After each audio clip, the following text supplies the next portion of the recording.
রাইকে বাড়ি ফিরিয়ে নিয়ে যাওয়ার জন্য এবার অনির্বাণের বদলে সোজা রাইয়ের বাড়িতে এসে হাজির হলো কোয়েল। হ্যাঁ বন্ধুরা, ভিডিওতে লাইক দিয়ে দেখতে থাকুন।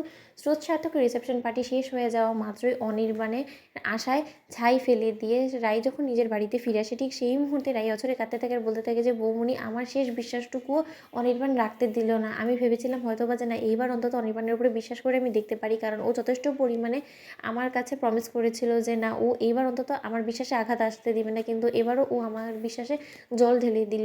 ওদেরকে এই কথা বলা মাত্র সাত সকালবেলা হঠাৎ করে যখন দরজা ধাক্কাতে থাকে কোয়েল, ঠিক সেই মুহূর্তে দরজা খোলা মাত্র কোয়েলকে দেখে রাই চমকে ওঠে আর বলতে থাকে যে কোয়েল, তুমি এখানে কি করছো বলো তো? আর দিয়া শোনা, তুমি এখানে হঠাৎ করে কি মনে করে বলো তো? তখন কোয়েল বলতে থাকে যে আসলে আমি তোমাকে সাত সকালবেলা এরকম করে ব্যতিব্যস্ত করতে চাইনি, কিন্তু কী করবো বলো তো, আমি এখানে আসতে বাধ্য হয়েছি। আমি চাই না যে আমার কারণে তোমার এবং অনির্বাণের মাঝখানে কোনো রকম কোনো দূরত্ব বাড়ুক, আর তার জন্যই আমি এখানে এসেছি। রাই, তুমি প্লিজ আমাকে খালি হাতে ফিরিয়ে দিও না। আজকে যদি তুমি আমার সাথে না ফিরে যাও তাহলে কিন্তু আমি ধরে নেব যে তুমি হয়তোবা আমার কারণে ওই ঘর সংসার সব কিছু ত্যাগ করে এসেছো। তাহলে হয়তোবা আজই আমি এবং দিয়া দু চোখ যেখানে যায় সেখানে চলে যেতে বাধ্য হব, কারণ ক্রমশ অনির্বাণ শুধুমাত্র আমাকেই দায়ী করে যাচ্ছে তোমার এই বাড়িতে থেকে যাওয়ার কারণ হিসেবে। ওদিকে এই কথা বলা মাত্র রাই বলতে থাকে যে কোয়েল, তুমি ভেতরে আসো, তারপরে আমরা বাদবাকি কথা বলছি।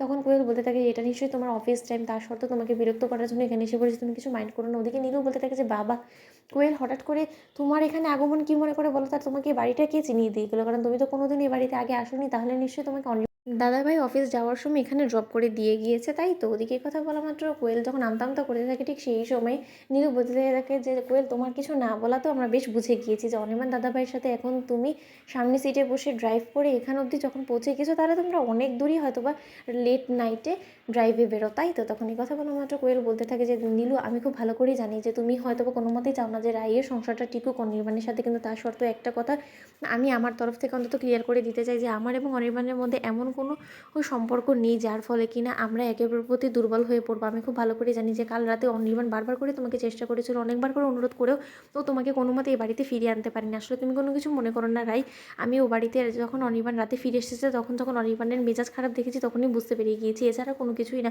তখন রাই বলতে থাকে যে কোয়েল, তুমি প্লিজ আমাকে ভুল বোঝো না, কিন্তু আমার পক্ষে এই মুহূর্তে ও বাড়িতে ফিরে যাওয়াটা সম্ভব হচ্ছে না। ওদিকে কোয়েল কোনো কিছু না করেই রায়ের পায়ে ধরে কাঁদতে থাকে আর বলতে থাকে যে রাই, আমি তোমার পায়ে ধরছি, তুমি প্লিজ আমাকে ক্ষমা করে দাও। আমার কোনো কারণে যদি তোমার খারাপ লেগে থাকে, তুমি যদি আঘাত পেয়ে থাকো, তাহলে প্লিজ আমাকে তুমি ক্ষমা করে দাও। তুমি প্লিজ আমার সাথে ও বাড়িতে চলো, নয়তো বা আজ আমি ও বাড়ি ছেড়ে চলে যাব। তুমি প্লিজ আমাকে বলো যে তুমি এক্ষুনি আমার সাথে ব্যাগ ট্যাগ গুছিয়ে ও বাড়িতে যাবে, নয়তো বা কিন্তু আমি কিছু করে ফেলে সেটার জন্য কিন্তু তুমি দায়ী থাকবে, আমার মেয়েটা কিন্তু এতিম হয়ে যাবে। তখন এই কথা বলে আমার রাই বলতে থাকে যে কোয়েল, কী সব হচ্ছে বলো তো? সাত সকালবেলা এরকম তুমি প্লিজ করো না, তুমি আমার পায়ে পড়ছো কেন বলো তো? এমন কি হয়ে গেল? আচ্ছা ঠিক আছে, তুমি যখন এত জোর করছো আমি যেতে রাজি আছি। তো বন্ধুরা, ভিডিওটি ভালো লাগতে লাইক শেয়ার করে সাবস্ক্রাইব করতে ভুলো না।